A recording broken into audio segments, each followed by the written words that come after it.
नमस्कार दोस्तों। हमारे YouTube चैनल पंडित देशराज ब्रजवासी चैनल पर आप सभी का स्वागत है। तो दोस्तों, आज हम आपको बता रहे हैं लौंद मास के पुरुषोत्तम मास के परमा एकादशी के बारे में।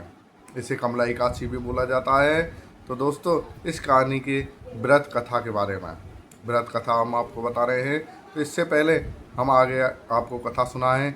हमारे YouTube चैनल पंडित देशराज ब्रजवासी चैनल को सब्सक्राइब और लाइक और शेयर अवश्य करें। सब्सक्राइब अवश्य करें। तो बोलो विष्णु भगवान की जय, बोले काशी मैया की जय। श्री अर्जुन बोले, हे जनार्दन, अब आप अधिक मास लौंद मास के कृष्ण पक्षी एकादशी का नाम तथा उसके व्रत की विधि बतलाइए। इसमें किस देवता की पूजा की जाती है तथा इसके व्रत का फल क्या मिलता है। श्री कृष्ण भगवान बोले, हे पार्थ, इस एकादशी का नाम परमा एकादशी है। इसके व्रत से समस्त पाप नष्ट हो जाते हैं तथा मनुष्य को इस लोक में सुख तथा परलोक में मुक्ति मिलती है। इसका व्रत पूर्वोक्त विधि से करना चाहिए और भगवान विष्णु की धूप दीप नैवेद्य पुष्प आदि से पूजा अर्चना करनी चाहिए। इस एकादशी के विषय की मनोहर कथा, जो कि महर्षियों के साथ कांपिल्य नगरी में हुई थी, मैं कहता हूँ ध्यान पूर्वक सुनिए। कांपिल्य नगरी में सुमेधा नाम का एक अत्यंत धर्मात्मा ब्राह्मण रहता था। उसकी स्त्री अत्यंत पवित्र तथा पतिव्रता थी। किसी पूर्व पाप के कारण वे यह दंपत्ति अत्यंत दरिद्र थे। उसे भिक्षा मांगने पर भी भिक्षा नहीं मिलती थी।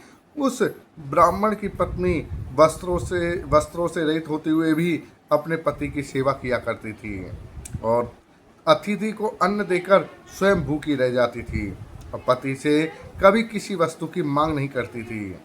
दोनों पति पत्नी घोर अभावपूर्ण जीवन व्यतीत कर रहे थे। एक दिन सुमेधा अपनी पत्नी से बोला, हे प्रिय, जब मैं धनवानों से धन मांगता हूँ तो वह मुझे नहीं देते। गृहस्थी धन के बिना नहीं चलती, इसलिए यदि तुम्हारी सहमति हो तो मैं परदेश जाकर कुछ उपभोग करूं, क्योंकि विद्वानों ने उपभोग की प्रशंसा की है। उसकी पत्नी विनीत भाव से बोली, हे प्राणनाथ, मैं आपकी दासी हूँ। पति अच्छा और बुरा जो कुछ भी कहे, पत्नी को वही करना चाहिए। मनुष्य को पूर्व जन्म के कर्मों का फल मिलता है। सुमेरु पर्वत पर रहते हुए भी मनुष्य को बिना भाग के स्वर्ण नहीं मिलता। पूर्व जन्म में जो मनुष्य विद्या और भूमि दान करते हैं, उन्हें इस जन्म में विद्या और भूमि मिलती है। विधाता ने भाग में जो कुछ लिखा है वह टाले से भी नहीं टलता।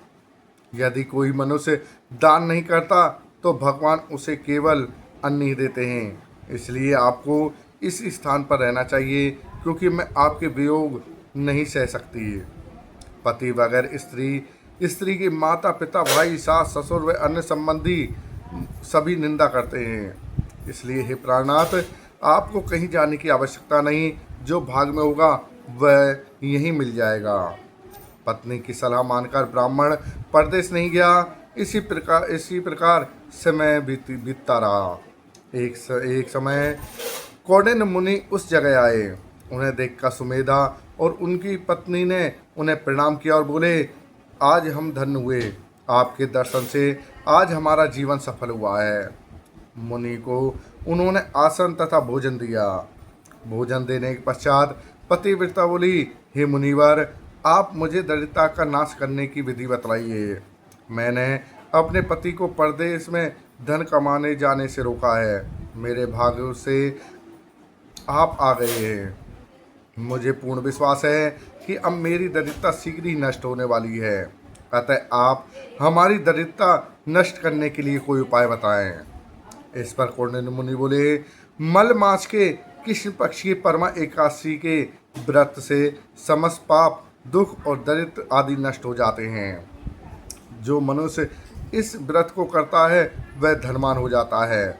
इस व्रत में नाच गान आदि सहित रात्रि जागरण करना चाहिए। महादेव जी ने कुबेर जी को इसी व्रत के करने से धनाढ्य बना दिया। इस व्रत के प्रभाव से सत्यवादी राजा हरिश्चंद्र को पुत्र, स्त्री और राज्य प्राप्त हुआ था। फिर फिर मुनि कौंडिन्य ने उन्हें उन्हें एकादशी के व्रत की सभी विधि कह सुनाई हैं। मुनि बोले, हे ब्राह्मणी, पंचरात्रि व्रत इससे भी अधिक उत्तम है। परमा एकादशी के दिन प्रातःकाल नित्य कर्म से निवृत्त होकर विधि पूर्वक पंचरात्रि व्रत आरंभ करना चाहिए। जो मनुष्य 5 दिन तक निर्जल व्रत करते हैं वे अपने माता पिता और स्त्री सहित स्वर्ग को चले जाते हैं, स्वर्लोक को चले जाते हैं। जो 5 दिन तक संध्या को भोजन करते हैं वे स्वर्ग को जाते हैं, और जो मनुष्य स्नान करके 5 दिन तक ब्राह्मणों को भोजन कराते हैं उन्हें समस्त संसार के भोजन कराने का फल मिलता है।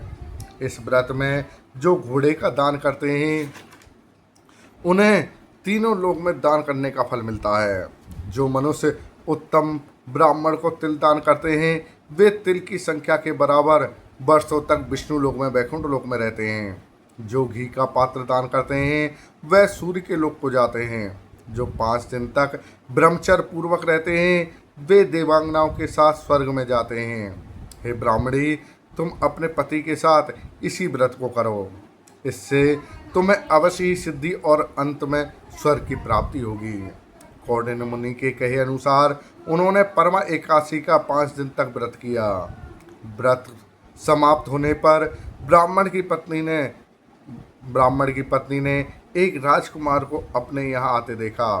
राजकुमार ने ब्रह्मा जी की प्रेरणा से एक उत्तम घर, जो कि सब वस्तुओं से परिपूर्ण था, रहने के लिए उन्हें दे दिया।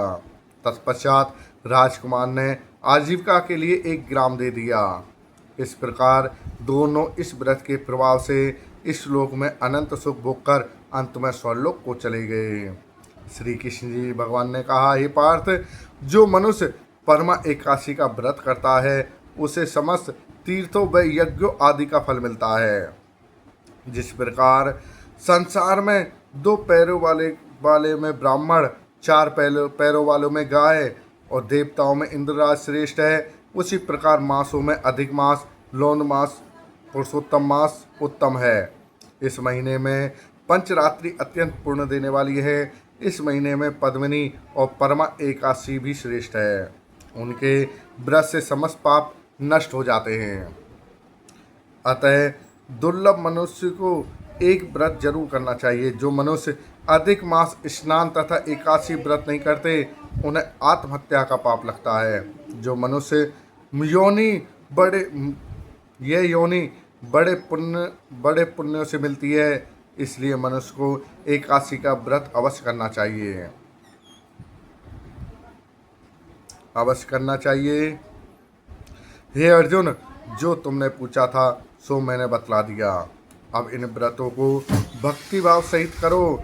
जो मनुष्य अधिक मास, लौंड मास की परमा एकादशी का व्रत करते हैं वह स्वर्लोक में जाकर इंद्र के समान सुखों को भोगते हुए तीनों लोकों में वंदनीय होते हैं। बोलो विष्णु भगवान की जय, बोलो एकादशी मैया की जय। तो दोस्तों, हमारे YouTube चैनल पंडित देशराज ब्रजवासी चैनल को सब्सक्राइब और लाइक और शेयर अवश्य करें। सभी को जय श्री राधे, जय श्री कृष्णा। बोलो विष्णु भगवान की जय, बोलो एकादशी मैया की जय।